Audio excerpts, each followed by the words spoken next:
दोस्तों, मुझे नहीं पता कि तुम मेरी इस वीडियो को कब देख रहे हो, लेकिन अभी जब मैं इस वीडियो को अपलोड कर रहा हूँ तो 2025 के 2 महीने ऑलरेडी निकल चुके हैं और मुझे इस बात पर पूरा यकीन है कि जो भी तुमने न्यू ईयर्स के गोल्स और रेजोल्यूशंस बनाए थे वो कहीं कोने में पड़े होंगे। और ऐसा सिर्फ इसलिए हुआ क्योंकि तुम्हारे पास उस गोल को अचीव करने का कोई डिजाइन फ्रेमवर्क नहीं था। लेकिन अब ऐसा बिल्कुल भी नहीं होगा, क्योंकि अब समय आ गया है एक ऐसे चैलेंज को लेने का जो तुम्हारी लाइफ को अगले 90 दिनों में पूरी तरह से ट्रांसफॉर्म कर सकता है। और ये बात मैं इतने कॉन्फिडेंस के साथ इसलिए बोल रहा हूँ क्योंकि मैंने एक ऐसा पॉइंट वाला फ्रेमवर्क डिजाइन किया है जो किसी भी इंसान की लाइफ को अगले 90 दिन में पूरी तरह से ट्रांसफॉर्म कर सकता है। और इसी ट्रांसफॉर्मेशन पीरियड का नाम है the ultimate summer arc challenge. लेकिन इस वीडियो को स्टार्ट करने से पहले मैं तुम्हें एक वार्निंग देना चाहता हूँ कि समर आर्क विंटर आर्क के जैसा बिल्कुल भी नहीं होने वाला है, क्योंकि जहां विंटर आर्क में नेचर भी तुम्हें कुछ हद तक सपोर्ट कर रहा था, वहीं समर आर्क में कड़कती धूप तुम्हें और ज्यादा दर्द देने वाली है। तो अगर तुम्हारे अंदर इस गर्मी को झेलने की शक्ति है तो ही इस वीडियो को देखो, वरना इस वीडियो को अभी क्विट कर दो, क्योंकि मैं बिल्कुल भी नहीं चाहता कि मैं किसी का वैल्यूएबल टाइम ऐसे चीज को बताने में वेस्ट करूं जो वो फॉलो ही नहीं करने वाला। और मुझे इस बात पर पूरा यकीन है कि जिस तरह का रोड मैप मैं तुम्हें दे रहा हूँ ये तुम्हें कोई और नहीं देने वाला। इसलिए इस वीडियो को बिना स्किप किए पूरा देखना। किसी भी चैलेंज को पूरा करने के लिए हमें जितना हो सके उतना उसमें फोकस करना होता है, और इसलिए हमें अपने डिस्ट्रैक्शंस को खत्म करना होगा। और इसे खत्म करने का सिर्फ एक ही तरीका है, डिसअपीयर मोड में चले जाओ। फालतू के लोगों से, इस दुनिया से,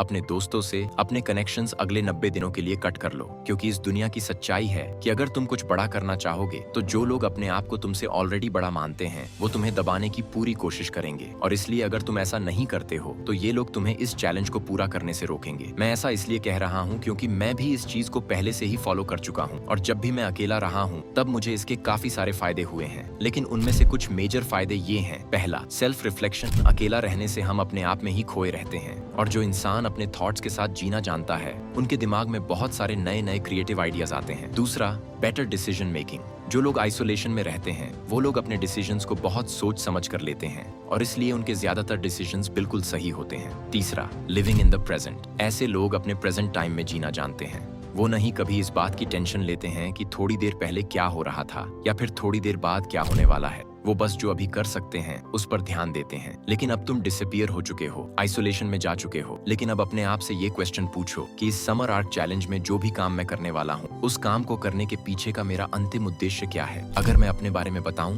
तो इस समर आर्क चैलेंज में मेरा अल्टीमेट पर्पस फ्रीडम पाना है। एक ऐसी लाइफ पाना जहाँ सब कुछ मेरे हिसाब से होगा, जहाँ मुझे किसी ऐसे काम को न करना पड़े जिसे करने में मेरा कभी भी मन ही नहीं लगता था। लेकिन इन सब का कोई फायदा नहीं अगर तुम्हें ये नहीं पता होगा कि तुम्हें अगले 90 दिनों तक करना क्या है। स्टेप 1, राइट योर 90 डेज गोल। मेरे केस में मुझे अगले 90 दिनों तक इस चैनल पर 10,000 सब्सक्राइबर्स गेन करने हैं। लेकिन क्योंकि ये गोल मेरे कंट्रोल में नहीं है तो मैंने एक और गोल सेट किया है। अगले 3 महीने में 10 से 12 सेल्फ इंप्रूवमेंट वीडियोस बनाने पड़ेंगे। तुम्हें भी इसी तरीके से अपने गोल सेट करने हैं। Step 2, make detailed planning with deadlines.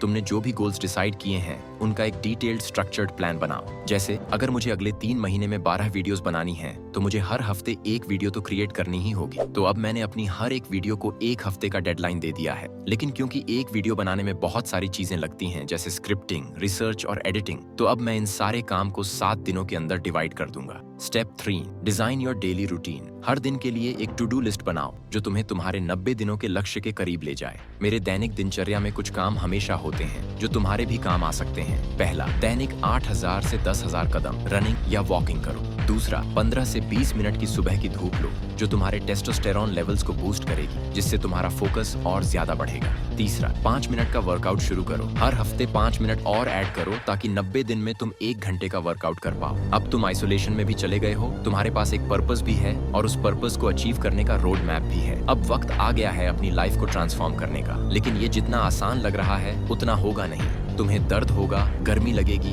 Motivation खत्म हो जाएगी, लेकिन वही मोमेंट तुम्हारी लाइफ का सबसे इंपॉर्टेंट मोमेंट होगा।